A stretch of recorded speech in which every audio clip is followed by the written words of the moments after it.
हमारा education system इतना खराब क्यों है। तो इसको समझने के लिए हमें थोड़ा पीछे जाना होगा। जब ईस्ट इंडिया कंपनी इंडिया में राज कर रही थी तो उनके सामने दो मेजर चैलेंजेस थे। पहला, कम्युनिकेशन विद इंडियंस, क्योंकि उनकी प्राइमरी लैंग्वेज थी इंग्लिश और इंडिया में ज्यादातर लोग हिंदी या फिर अपनी लोकल लैंग्वेज में ही बात करते थे। और दूसरी प्रॉब्लम, वर्कर्स एंड कलर्स की रिक्वायरमेंट। फिर थॉमस बेबिंगटन मैकुले ने 1835 में इंग्लिश एजुकेशन एक्ट निकाला, जिससे उनके दोनों पर्पस फुलफिल हो गए। पहला, उनको बंदे चाहिए थे जो चुपचाप डेस्क पर बैठकर घंटों काम करे और उनसे कोई सवाल न पूछे। दूसरा, कम्युनिकेशन इन इंग्लिश। इंग्लिश दुनिया में सबसे ज्यादा बोली जाने वाली लैंग्वेज नहीं है, फिर भी इंडिया में इंग्लिश एक क्लास बन गया है। बाकी डेवलप्ड कंट्रीज लाइक रसिया, जापान, चाइना, अगर आप इन देशों की बात करो तो वहाँ इंग्लिश को लेकर इतना ऑब्सेशन नहीं है जितना कि इंडिया में है। इंडिया में कम्युनिकेशन का मतलब ही है इंग्लिश।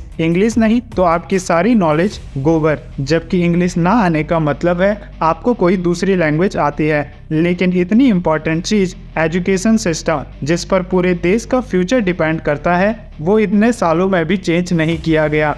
अभी भी हम सेम पैटर्न में सेम प्रोसेस को साल दर साल फॉलो किए जा रहे हैं। इसमें जो भी चेंजेस होने चाहिए उस तरीके के चेंजेस अभी भी हमें एजुकेशन सिस्टम में देखने को नहीं मिलते हैं। चेंज के नाम पर एक दो चैप्टर्स को आगे पीछे कर दिया जाता है, लेकिन अभी भी हमारा एजुकेशन सिस्टम सेम ही है। पूरे साल भर रट्टा मारो और एक दिन एग्जाम हॉल में जाकर जो भी आपने पूरे साल भर रटा है उसे पेपर में लिख के आ जाओ। हालांकि ऐसी बहुत सारी चीजें हैं जो हमारे एजुकेशन सिस्टम में चेंज होनी चाहिए, लेकिन 3 इम्पोर्टेंट चीजें जिनको आपको चेंज करना बहुत ज्यादा इम्पोर्टेंट है और एटलीस्ट आपको इन पर काम करना होगा ताकि आपकी लाइफ बेहतर हो सके। जिसमें से पहला है करेज एंड क्रिएटिविटी। इंडिया में 90% लोगों को गवर्नमेंट जॉब चाहिए और अगर आप उनसे पूछते हो ऐसा क्यों, तो उनका एक ही आंसर होता है स्टेबिलिटी। अगर उनके पास गवर्नमेंट जॉब होगी तो उनको जॉब जाने का डर नहीं होगा। अगर वे काम नहीं भी करते हैं तब भी उन्हें मंथली बेसिस पर पैसा आता रहेगा। जबकि जिनको हम छपरी या डम कह रहे हैं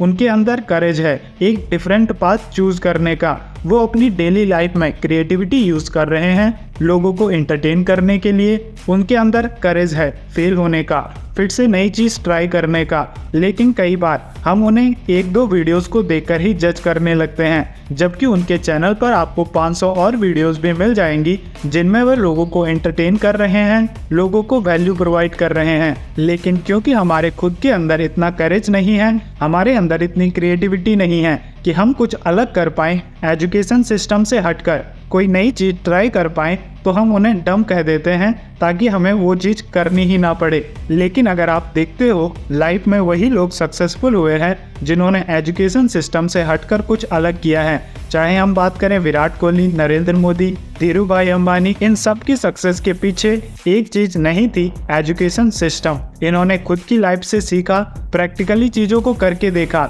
ये फेल हुए फिर से उठे, फिर नए तरीके से सेम चीज को ट्राई किया। इनके अंदर करेज था बार बार फेल होने का, तभी जाकर ये लाइफ में इतने सक्सेसफुल हो पाए। दूसरी चीज फाइनेंशियल नॉलेज। आपने देखा होगा कई सारे लोग कुछ टाइम के लिए अमीर हो जाते हैं क्योंकि अचानक से या तो उनकी लॉटरी लग जाती है या फिर कहीं से उनके पास पैसा आ जाता है। लेकिन अगर आप लॉन्ग टर्म में उन्हें देखते हो तो वो फिर से गरीब हो जाते हैं, जिसके पीछे का सबसे बड़ा रीजन है उनकी वीक फाइनेंशियल नॉलेज। पैसा कमाना और कमाते रहना, और जो आपने कमाया है उसे सही तरीके से इन्वेस्ट करना ताकि आपका पैसा आपके लिए और ज़्यादा पैसा बना सके, यही होता है फाइनेंशियल नॉलेज। लेकिन इंडिया में आज भी 90% लोगों के पास ये नॉलेज नहीं है, जिसके अंदर 2 इम्पॉर्टेंट चीज़ें आती हैं। पहला, how to make big money. अगर आपको पैसा बनाना है तो उसके लिए आपको वैल्यू क्रिएट करनी होगी। वैल्यू क्रिएट करने का मतलब है कोई ऐसी चीज क्रिएट करना जिसकी लोगों को जरूरत है और आप उसे सप्लाई कर पाओ। फॉर एग्जाम्पल, लोग इंटरटेनमेंट चाहते हैं तो जिन भी लोगों को हम डम कह रहे हैं वो उस इंटरटेनमेंट को उन्हें प्रोवाइड कर रहे हैं। जब वे लोगों को इंटरटेन करते हैं तो बड़ी बड़ी कंपनीज देखती है इनके मिलियंस ऑफ फॉलोअर्स, इनके मिलियंस ऑफ व्यूज, जिसके बेस पर उन्हें ब्रांड डील मिलती है, उनका चैनल मोनेटाइज होता है, जहां से वे बड़ा पैसा कमाते हैं। तो अगर आप वैल्यू देते हो, लोगों को नॉलेज देते हो या फिर उन्हें एंटरटेन करते हो, तब आप बड़ा पैसा बना सकते हो। और दूसरा, how to save and invest, पैसा किस तरीके से काम करता है, आप पैसे से पैसा कैसे बना सकते हो, वो आता है इन्वेस्टमेंट के अंदर, जो चीज़ें आपको पता होनी चाहिए। तीसरा, प्रॉब्लम सॉल्विंग। एजुकेशन सिस्टम के अंदर हमें एक बुक दे दी जाती है और कहा जाता है जो भी आपका पेपर होगा इसी बुक के अंदर से आपसे क्वेश्चन पूछे जाएंगे। लेकिन अगर हम रियल लाइफ की बात करें तो यहाँ पर ऐसा नहीं है। कोई भी सेट ऑफ बुक्स नहीं है जिनको पढ़कर आप लाइफ की प्रॉब्लम को सॉल्व कर सकते हो। लाइफ में ऐसा नहीं होता कि आप साल भर एक बुक से पढ़ो और एक दिन जाकर एग्जाम हॉल में उल्टी कर दो, और जितना अच्छी तरीके से आप उल्टी करोगे उतने ज़्यादा नंबर्स आपके आएंगे। लाइफ में हर दिन आपके पास नई प्रॉब्लम होगी, हर दिन आपकी प्रॉब्लम का लेवल अलग होगा। जितनी बड़ी प्रॉब्लम को आप सॉल्व करोगे उतना ही बड़ा पैसा आप लाइफ में बना पाओगे। तो इन 3 क्वालिटीज़ को अगर आप अपने अंदर लाते हो तो आने वाले टाइम में आप ना केवल सक्सेसफुल होंगे लेकिन लोगों के लिए एग्जाम्पल भी सेट कर पाओगे। ट्रेडिशनल पाथ ही वो तरीका नहीं है जिससे सक्सेसफुल हो सकते हैं, बल्कि उससे हटकर कई सारे ऐसे तरीके हैं जिसके जरिए आप लाइफ में सक्सेसफुल हो सकते हो।